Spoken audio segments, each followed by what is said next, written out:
আসসালামু আলাইকুম রহমতুল্লাহ। আপনারা দেখতে পাচ্ছেন আমরা আজকে আসছি পল্লী কবি জসীমউদ্দীন তার নিজ বাসভবনে। তার যে স্মৃতিচারিত যে ঘরটা, সে যে গ্রামে বসবাস করছে, যে এলাকায় থাকছে, আমরা আছি আজকে সেই এলাকায়। তো এই জায়গা আপনার যে স্মৃতিগুলো আছে এগুলো দেখতে হলে কিছু পরিমাণ ফির প্রয়োজন হয়। আমরা এখান থেকে 3টা টিকিট নিছি। তো আমরা এখন ভিতরে প্রবেশ করবো। আপনারা দেখতে পাচ্ছেন এটা মধুমালা গ্যালারি দেওয়া আছে। এখানে পল্লী কবি জসীমউদ্দীনের স্মৃতি যে ঘর, সে ঘরটা আমরা এখন ভিতরে ঢুকবো। আমরা দেখতে থাকি আসলে কি আছে এখানে। তো আমরা দেখতে পাচ্ছি এখানে নিচেই একটা কাছের এসের ভিতর কিছু পানি দিয়ে আছে, কিছু পাথর দিয়ে আছে। এখানে কোনো মাছের সেরকম কোনো কিছু দেখতে পাচ্ছি না। এদিকে আছে কবি সংগ্রহ জসীমউদ্দীন, সম্পাদনা পুলক চন্দ্র। আর একটা বই দেখতে পাচ্ছি আমরা, জসীমউদ্দীন সিরিজ, এটা উনি লেখছেন সেটা। এবং এখানে আমরা দেখতে পাচ্ছি কিছু ব্যবহারের পোশাক, এটা হয়তো তিনি ব্যবহার করছেন, সে ব্যবহারের পোশাকগুলো এখানে দেওয়া আছে। তো আমরা ঘুরে ঘুরে দেখি। এখানে আপনারা দেখতে পাচ্ছেন এখানে আছে, আমার বাড়ি যাইও ভ্রমর, বসতে দেবো পিড়ে, জল পান যে করতে দেব শালি ধানের চিড়ে।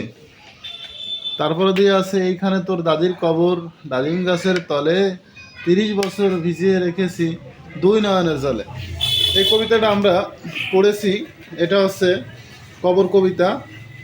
তো এই কবর কবিতার প্রথম কিছু অংশ এখানে দিয়ে আছে। এরপর আর একটা কবিতার অংশ দিয়ে আছে, রাত থম থম স্তব্ধ নিঝুম ঘোর ঘোর আন্ধার, ফেলি তাও শোনা যায় নাই কোথা সারাকার। যাই হোক, এই বিষয়ে কবির শ্রেষ্ঠ বন্ধু ডক্টর দীনেশচন্দ্র সেন। এখানে দেখতে পাচ্ছেন 1967 সালে লেনিনগ্রাদে জসীমউদ্দীন, এখানে 1967 সালে গেছিল, সেটা দেওয়া আছে।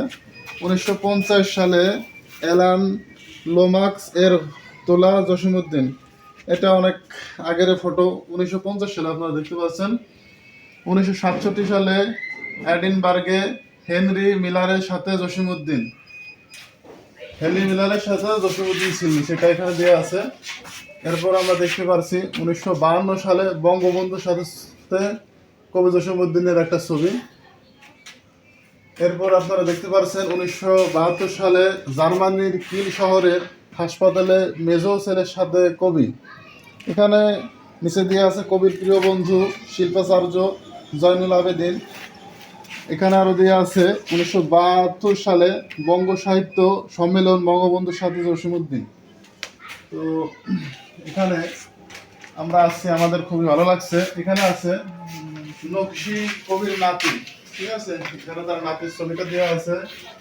এই পাশে আছে কবির নাতি মধুমালা, আপনারা দেখতে পাচ্ছেন।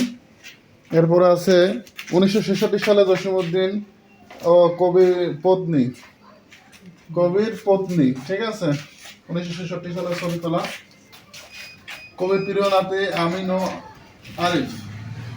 এটা যাই হোক, এরা হচ্ছে আমার যারা কাছের মানুষ ছিল, প্রিয় মানুষ ছিল, তাদের যত স্মৃতি, এই স্মৃতিগুলা এই ঘরে ছবিতে বেঁধে রাখা হয়েছে। এবং ছবিগুলো অনেক সুন্দর লাগছে, কত সালে কোথায় কোন অবস্থানে ছিল, এইগুলা সবকিছু সুন্দর করে বেঁধে রাখা হয়েছে। তো আমরা এখন এখান থেকে বেরোবো, ওদিকে আরো কিছু আছে, আমরা সেগুলো দেখবো। বলতে চেয়েছিলাম দুঃখেও কিছু ময়লা আচরণ আছে,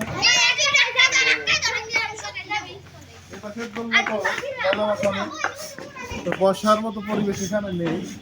আমরা দেখি এই সাইডে কি দেখি আছে, সবগুলো আপনাদেরও দেখাবো, আমরাও দেখবো, আমাদের সাথেই থাকুন।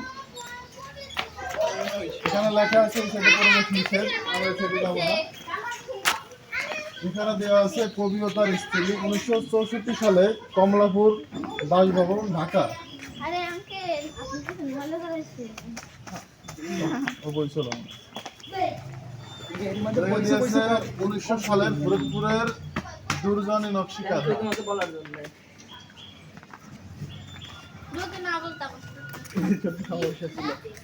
অনেক অনেক স্মৃতি, এটা আমাদের ঘুরে দেখতে অনেক সময়ের প্রয়োজন, আমরা সময় নিয়ে আসছি। এখানেও কবর কবর কবিতা এখানে লেখা আছে, এই পাশে লেখা আছে কবর কবর, এই পুরোটাই কবর কবিতা। আপনারা দেখতে পাচ্ছেন যে কি পুরোটাই কবর কবিতা। তাহলে কবর কবিতাটা কত বড় ছিল, ঠিক আছে, পুরোটাই কবর কবিতা। একটা জনপ্রিয় একটা কবিতা। এই পাশে আর একটা কবিতা লেখা আছে ধানবাই হ্রদ।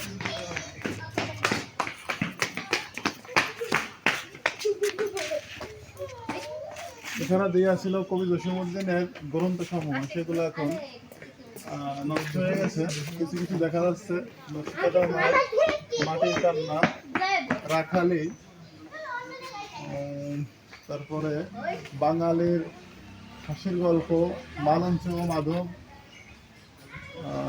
আরো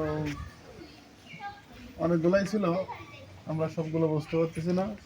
তারপরে যে সজন বাজের ঘাট,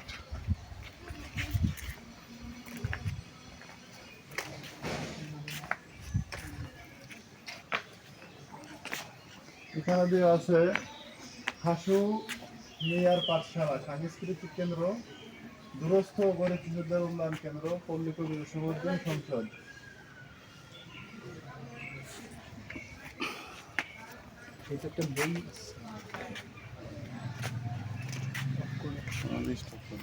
ঘটনাস্থলে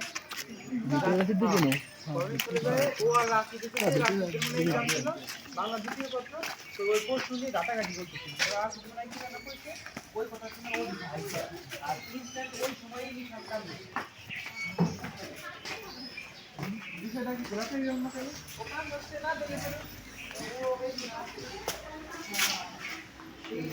আমরা এই পাশে আর একটা ঘরে আসছি, আমরা এখানে যাই দেখতে আসছি, এই সব কিছুই তার স্মৃতি।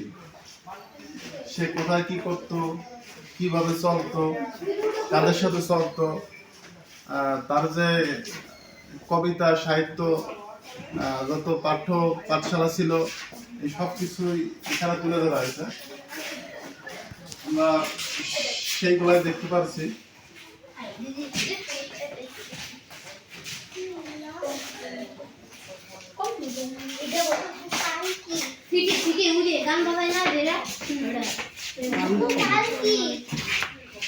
আপনারা দেখতে পাচ্ছেন যে অনেক আগের MP3, এই MP3 গুলো এখন দেখা যায় না, এটা অনেক আগের MP3। এই পাশে দেখতে পাচ্ছেন যে কাপড় ইস্ত্রি করার যে আয়রনটা, এটা এখানে রাখছে। এরপরে আমরা দেখতে পাচ্ছি তখনকার টেলিফোন, সম্ভবত এটাকে টেলিফোনই বলা হইতো, টেলিফোন তখনকার।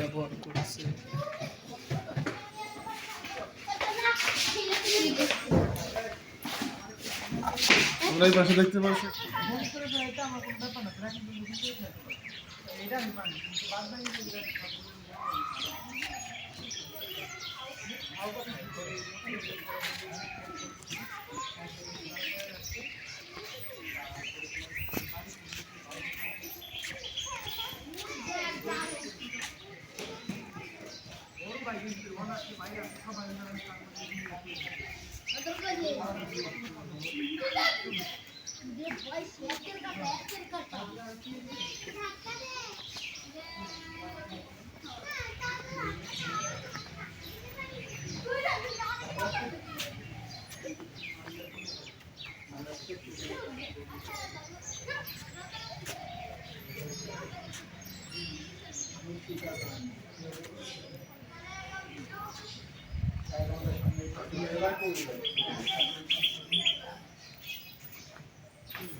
বলো, কিছু বলো। আপনারা দেখতে পাচ্ছেন আমাদের হাতে কিছু কবিতার বই। তো এটাই লেখা আছে রূপবতী জসীমউদ্দিন। এইটা লেখা আছে বৌতবালির ফুল জসীমউদ্দিন। এগুলা খুললে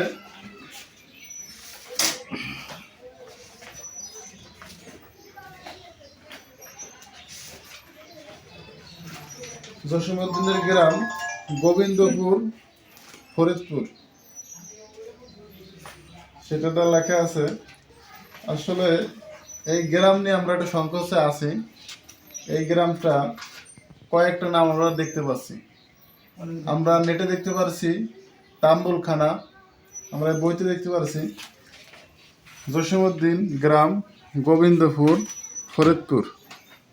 এটা 20/5/46 সনের লেখা। এখানে কবিতা সূচি দেখতে পাচ্ছি। এখানে অনেকগুলা কবিতা সূচি দেওয়া আছে।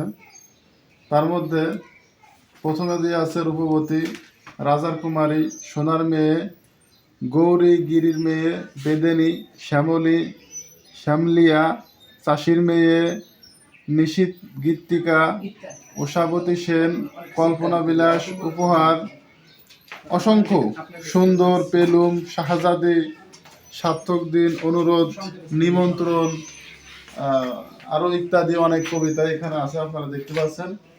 আমরা আপনাদের দেখাবো যে এখানে কতগুলো কবিতার বই আছে, আপনারা দেখতে থাকুন। এখানে আছে ডালিম কুমার, হলুদ বরণী, জলের লেখন, তারপরে বালুচর, তারপরে পাচ্ছি মাগো জ্বালায়ে রাখিস আলো, ঠাকুরবাড়ির অভিনয় নাকি আঙিনাই, ঠাকুরবাড়ির আঙিনাই, জলের লেখন, আরো অনেক কবিতা উনি লেখছে। আসলে আমার কথা আমি বলি যে একটা গজল বা কোনো একটা সুন্দর কথা আমি ভাবি যে আমি দুটো হেডলাইন লিখবো যেটা মানুষের মনে ধরবে, মানুষ যেটা পছন্দ করবে। কিন্তু আসলে আমার মাথা যতই আমি চেষ্টা করি মাথা ব্যথা হয়, কিন্তু আমার মাথা দিয়ে 2 লাইন এরকম সুন্দর সুন্দর কবি তার মতো কথা, গজলের মতো কোনো কথা বা এর থেকে মাধুর্যপূর্ণ কথা আমি বলতে পারি না, আমার মাথায় আসে না। এই এনাদের মাথায় কত বিরেন ছিল, এরা কত প্রকৃতি নিয়ে ভাবছে, প্রকৃতির প্রতি এদের কত ভালোবাসা ছিল, দেশের প্রতি কত ভালোবাসা ছিল, যার কারণে এনাকে পল্লী কবি উপাধি দেওয়া হয়েছে। অর্থাৎ পল্লী কবি বলতে বোঝানো হয় যে পল্লীর মানুষের অর্থাৎ গ্রামের মানুষের সহজ সরল চলা, সহজ সরল জীবনযাপন, সহজভাবে যেভাবে স্বাভাবিকভাবে চলা যায় সেইগুলো নিয়ে তিনি ভাবতেন, সেইগুলো নিয়ে তিনি লিখতেন। আমরা দেখতে পাচ্ছি যে এখানে যে কিছু সম্মানিত অতিথি কবি পত্নী মমতাজ বেগম, মণিমালা, জসিম ফাউন্ডেশন, ফরিদপুর, 1 জানুয়ারি 2003। এখানে কিছু সম্মাননাদের দেওয়া হয়, সেগুলার কিছু দেওয়া আছে স্মৃতি।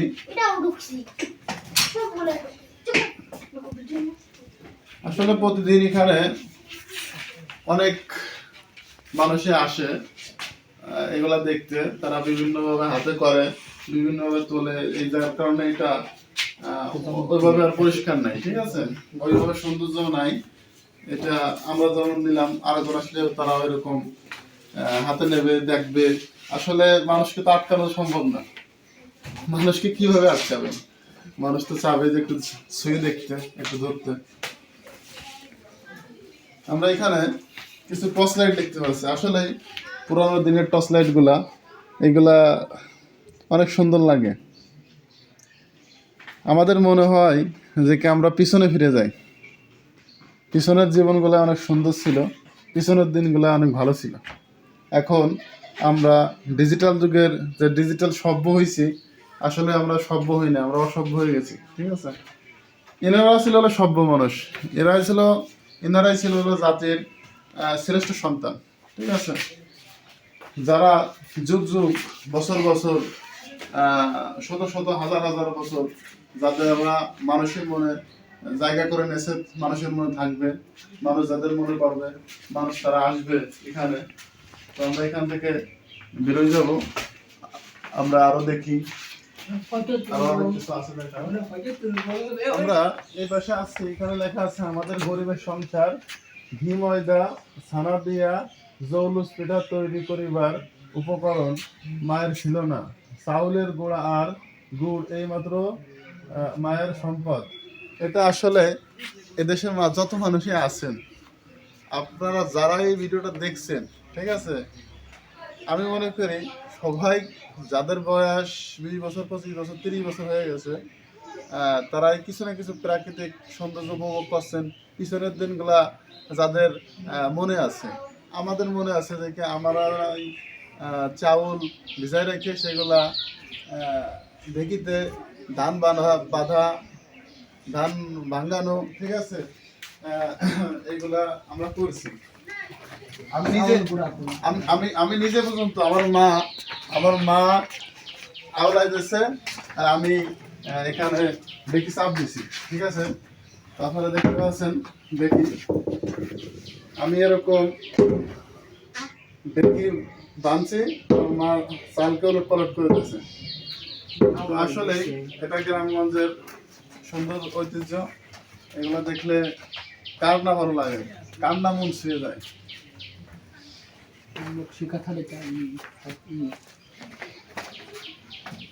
সব এক জায়গায় ছবিগুলো এখান থেকে ওইখানে একটা ছবি অনেকগুলো করা।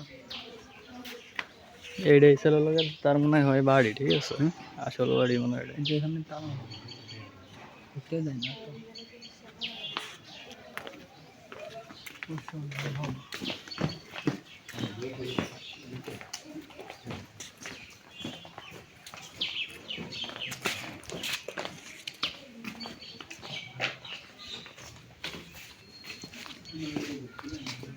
আপনারা এখানে দেখতে পাচ্ছেন,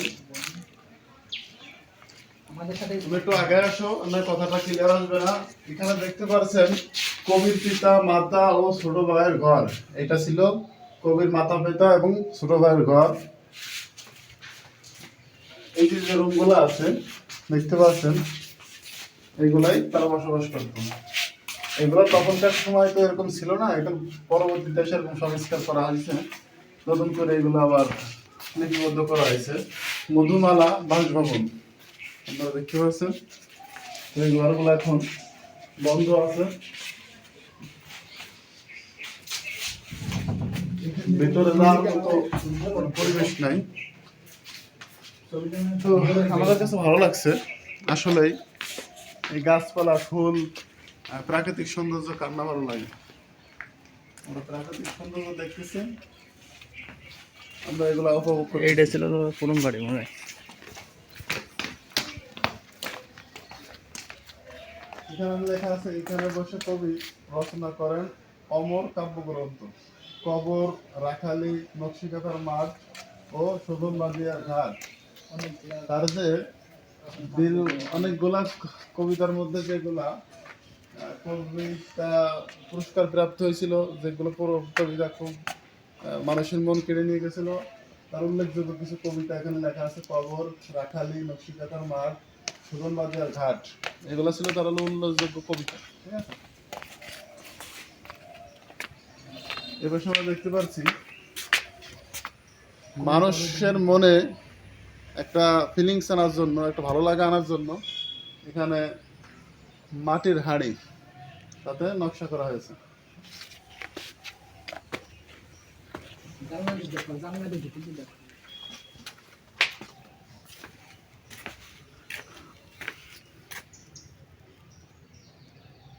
সেটা তো মুসলমান ছেলে, তাই তো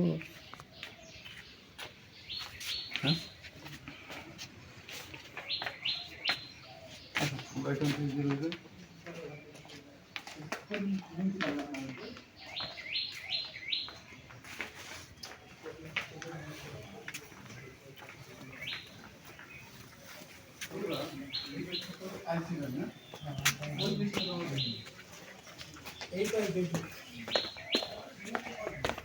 আমরা এই সাইডে এসে ওই সাইডে গেছিলাম। আমাদের ইতিমধ্যে কয়েকটা বাড়ি ঘোরা হয়ে গেছে। আমরা আরেকটা নতুন বাড়িতে প্রবেশ করছি। আসলে আমরা আসছি দেখতে, আমরা দেখতেছি, মন খুলে দেখতেছি। আপনারাও দেখুন আমাদের সাথে। আমরা এখন ভিতরে ঢুকবো।